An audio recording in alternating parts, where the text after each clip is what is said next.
Hey friends, so today I'm going to make something I've never made before, some wine cups out of clay. So obviously they're usually glass, wine glasses, we know them well. I love wine, I drink a lot of wine and I have a lot of wine glasses, but I've never made any ones out of clay, so I'm quite excited actually. I'm going to throw some wine cups and kind of take you through the process of trimming them, firing them and decorating them. So these are for my upcoming Folklore collection. The first instalment is called Foraged Earth and I'm really excited to do some really nice folktale inspired illustrations on them. I've already made a couple to kind of test it out, so I'll show you them. So this is one I've made already. I really love the shape. I've made the bottom very thick, but the idea is that we're going to trim that all down so it's really nice and delicate at the end. But yeah, this is the kind of starting point. So next I'll show you how I threw it. So I'm going to throw it now. So this is about 900 grams of clay. I'm using fine white stoneware clay. It's actually straight out of the bag. I've been naughty and haven't wedged it, but it's really lovely, this clay.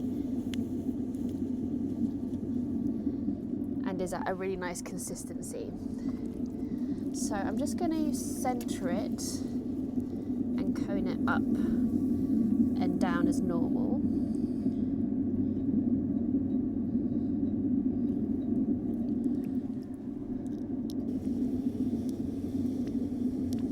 So I've just coned it up and down, and now I'm just kind of shaping it into kind of a tall dome. So I'm using these Hartley and Noble bats, and I'm using the smallest size. So I think it's about 10 centimetres in diameter, which will be like the bottom of the wine cup. So I'm just bringing that in so that it's on the board and not like coming over the edge. Yeah. And so what I do now is just bring that top part in, so kind of squeezing in above, a little bit above the bottom, so I'm leaving kind of the base of the cup. You can kind of see here, this is like the base. And don't worry if it looks really clunky, again I'm going to trim it down. But we just want to have a good stable base at the bottom.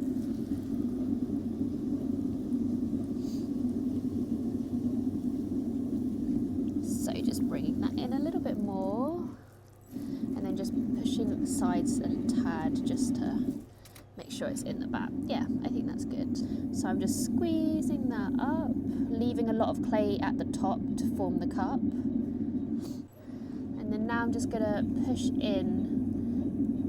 into the top to form the cup, but I'm kind of stabilising it with my other hand so that it doesn't wobble around too much.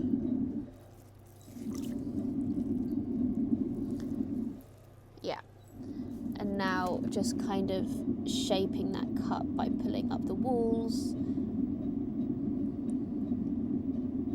Just trying your best to pull out the walls, but it will feel quite unstable, but you're just trying to get them up into a cup shape, so just squeezing them up there.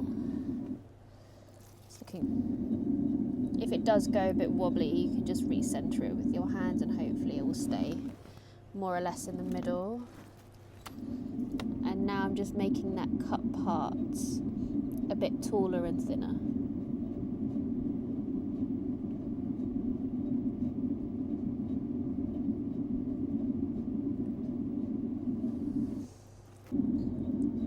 So I'm just pushing down in the middle just to compress that base bit, so hopefully it doesn't crack in the base, because I haven't really had much chance to compress the bottom against something because it's obviously got a stem.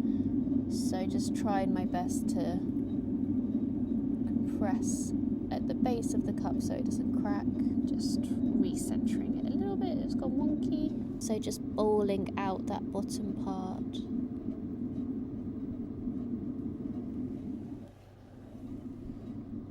And then rounding that top. I've kind of been really loving this shape of giving a bit of an indentation in the middle, like it's like curved, and then a little indentation.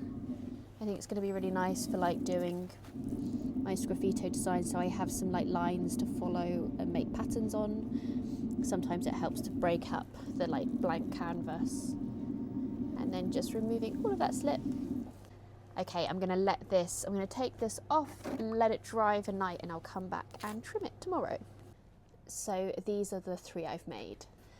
Slightly different designs, but they all kind of go together like sisters. So yeah, I'm going to come back tomorrow and trim them up. So I'm back now. The goblet or wine cup is leather hard. The bottom obviously dries slower than the top, but I just covered the top so they kind of dry at the same rate. And now I'm just trimming basically all the excess off the stem and leaving like quite a nice decorative stem. I left a little kind of bobble in the middle and trimmed it so it's thin but not too thin that it can't hold up the top. And here I'm just now going to add underglaze. This one is so that I can do a Sgraffito design on it, and I just kind of paint 1 layer of underglaze. You can do double up to 2 if you want, but with a dark colour I find it's not necessary. And this one is going to be a very cute like oak leaf wine cup. So here I'm just doing my Sgraffito design. You can draw it out in pencil if you want. This one with the leaves, I find it quite nice to leave it organic and then just draw the leaves as I go. I love this oak leaf design, and I can't wait to show you it finished. So just a little update on the wine cups.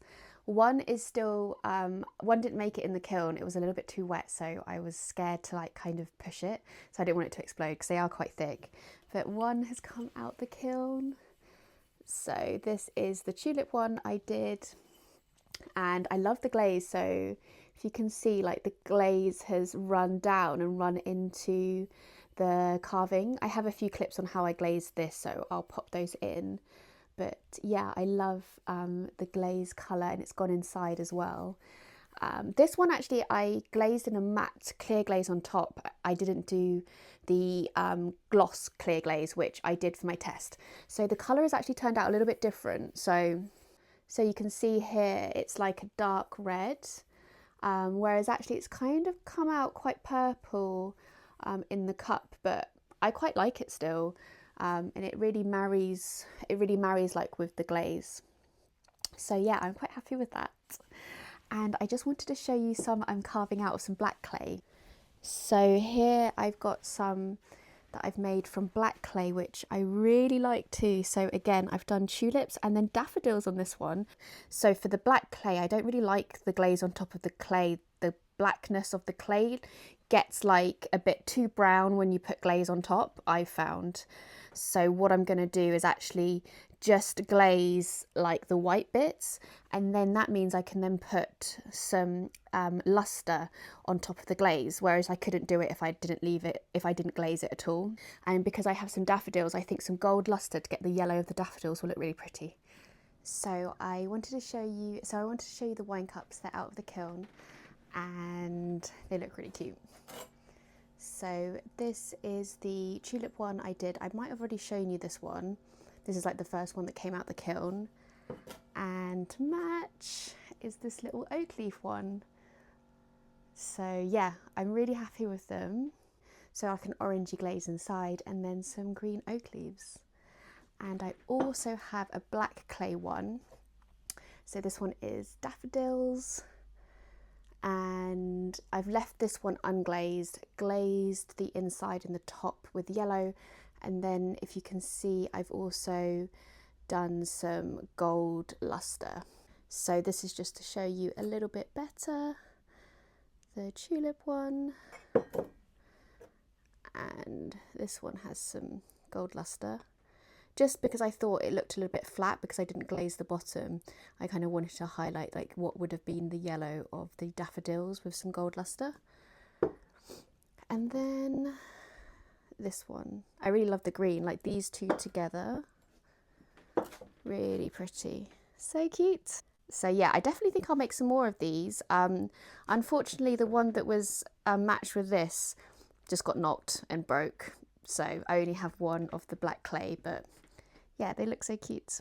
So I hope you enjoyed this video. Let me know if there's any other pieces you would like to see tutorials on. But until next video, bye!